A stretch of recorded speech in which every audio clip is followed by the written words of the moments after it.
Episode के शुरुआत में हम देखते हैं इचिगो कारिन को घर छोड़कर वापस रुकिया के पास जा रहा था और सोचता है मॉम के डेथ के बाद मैंने पहली बार कारिन को रोते देखा है।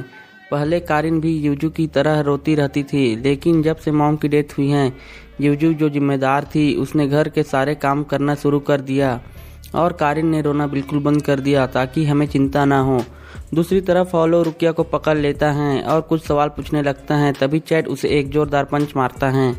रुकिया हैरान हो जाती है और सोचने लगती है कि क्या चैट भी हॉलो को देख सकता है, लेकिन उसे हवा में पंच मारता देख समझ जाती हैं। हॉलो भी हंसते हुए कहता है मुझे लगा ये मुझे देख सकता है, लेकिन वो बस इतना ही कह पाता है और चैट उसे फिर से जोरदार पंच मार देता है। रुकिया उसे देख हैरान हो जाती हैं। वो सोचती हैं कि चैट उस हॉलो को देख सुन नहीं सकता, फिर भी उससे आराम से लड़ रहा है, क्या इसे कोई डर नहीं है। फिर वो हॉलो उड़ने लगता है। रुकिया चैट को कहती हैं कि दूर हो जाओ, वो मॉन्स्टर हवा में है। चैट पूछता है कि क्या तुम उसे देख सकती हो। रुकिया कहती हैं कि वो बाद में बताएगी। तो चैट पूछता है कि वो किस डायरेक्शन में है। रुकिया कहती हैं कि तुम जान के भी क्या ही कर लोगे। तो चैट पास के एक पोल को उखाड़ के पूछता है अब बताओ वो कहाँ है।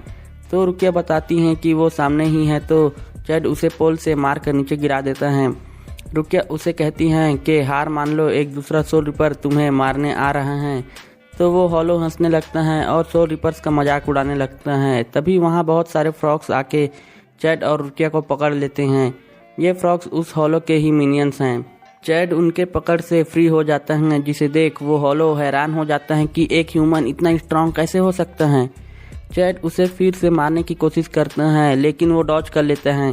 रुकिया चैट को अपने ऊपर अटैक करने को कहती हैं, जिससे वो भी आज़ाद हो जाती हैं। चैट हवा में ही पंच किए जा रहा था, तो रुकिया उसे बताती हैं कि वो फिर से उड़ने लगा है।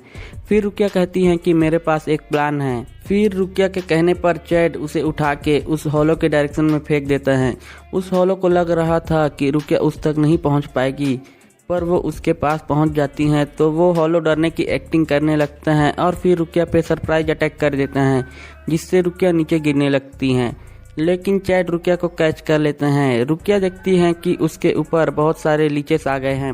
तभी वो हॉलो कुछ अजीब सी आवाज़ निकालता है, जिससे लीचेस एक्सप्लोड हो जाते हैं, जिससे रुकिया घायल हो जाती हैं। चैट उस हॉलो की तरफ आगे बढ़ता है। तभी वो उस पैरेट युइची को देखता है। उस हॉलो ने बर्ड केज के ऊपर भी लीच बॉम्ब लगा दिया था और उन्हें ब्लैकमेल करने लगता है। वो कहता है कि चैट यहीं रहेगा और रुकिया भागेगी, जिसका वो शिकार करेगा। रुकिया चैट को समझा देती हैं और भागने लगती हैं, जिसके पीछे वो हॉलो और उसके फ्रॉक्स भी भागने लगते हैं। कुछ आगे भागने के बाद वो फ्रॉक्स रुकिया पे फिर से लीच फेंक देते हैं, जो उस हॉलो के आवाज़ से ब्लास्ट हो जाते हैं। अब रुकिया काफ़ी इंजर्ड हो जाती हैं, उसका खून भी बहने लगता है, फिर भी भागती रहती हैं और एक रिवर के पास आके रुक जाती हैं। हॉलो पूछता है कि तुम रुक क्यों गई। तो रुकिया बोलती हैं कि अब मुझे और भागने की ज़रूरत नहीं है। और इचिगो वहाँ आ जाता है। इचिगो हॉलो को अपना नाम बताता है और कहता है कि वो अभी सब्स्टिट्यूट सोल रिपर हैं। तो हॉलो इचिगो पे अटैक कर देता है। तभी रुकिया आके इचिगो के सोल को बाहर निकाल देती हैं। इचिगो हॉलो से फाइट करने लगता है और रुकिया उसके बॉडी को संभालती हैं। तभी चैट वहां आता है और पूछता है कि इचिगो को क्या हुआ। तो रुकिया उसे पैरेट और इचिगो के बॉडी को लेकर किसी सेफ प्लेस में जाने को कहती हैं। चैट हैरानी से रुकिया से पूछता है कि चल क्या रहा है। तो रुकिया बताती हैं कि इचिगो अभी लड़ाई के बीच में है। फिर सीन शिफ्ट होता है और हमें इचिगो को दिखाया जाता है, जो उस हॉलो को मारने ही वाला था, लेकिन रुक जाता है और उससे पूछता है कि क्या तुमने ही उस बच्चे के पेरेंट्स को मारा है जो उस पैरेट के अंदर हैं। फिर हमें रुकिया को दिखाया जाता है, जो शॉक्ड थी। युइची बोलता है कि ये सब मेरे वजह से ही हुआ है, मैं अपनी माँ को वापस जिंदा करना चाहता था, मुझे माफ़ कर दीजिए।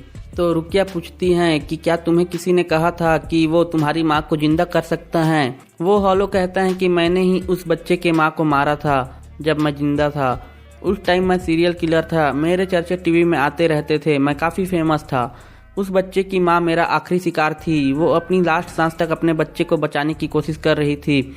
मैंने उसके बालकनी तक उसका पीछा किया और उसे मार दिया, लेकिन उस बच्चे ने मेरे शू लेस को पकड़ लिया। किसने सोचा था कि मैं ऐसे गिर के मारा जाऊंगा।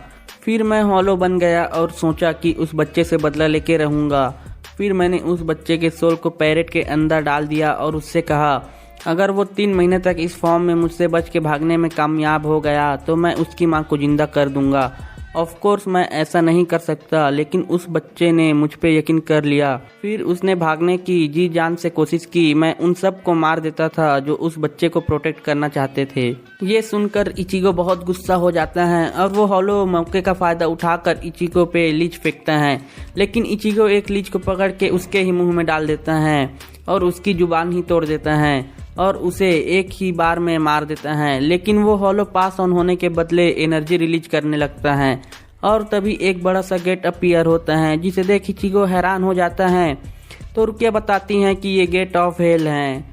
जानपक तो सिर्फ डेथ के बाद किए गए पापों को प्यूरिफाई करता है, लेकिन जो होलो मरने के पहले ही बहुत पाप कर चुके हैं उन्हें नरक में भेज दिया जाता है। फिर एक हाथ आके उस होलो को मार देता है और वो गेट गायब हो जाता है। फिर इचिगो रुकिया से पूछता है कि अब क्या करना है। तो रुकिया बताती हैं कि यूइची का चैन नहीं है तो वो उसे उसकी बॉडी में भेज नहीं सकती। यूइची उदास हो जाता है तो रुकिया बताती हैं कि सोल सोसाइटी अच्छी जगह है। तो इचिगो भी बोलता है कि हम तुम्हारी मॉम को वापस नहीं ला सकते, लेकिन तुम सोल सोसाइटी जाकर अपनी माँ से मिल सकते हो। यूइची खुश हो जाता है और चैट को उसकी जान बचाने के लिए थैंक्स कहता है।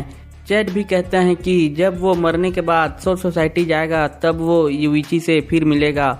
लास्ट में हमें यूइची के सोल को दिखाया जाता है। उसके बाद इचिगो कॉन्सर्ट परफॉर्म करके यूइची को सोल सोसाइटी भेज देता है। कारिन भी इचिगो को थैंक्स कहती हैं और इसी के साथ ये एपिसोड खत्म हो जाता है।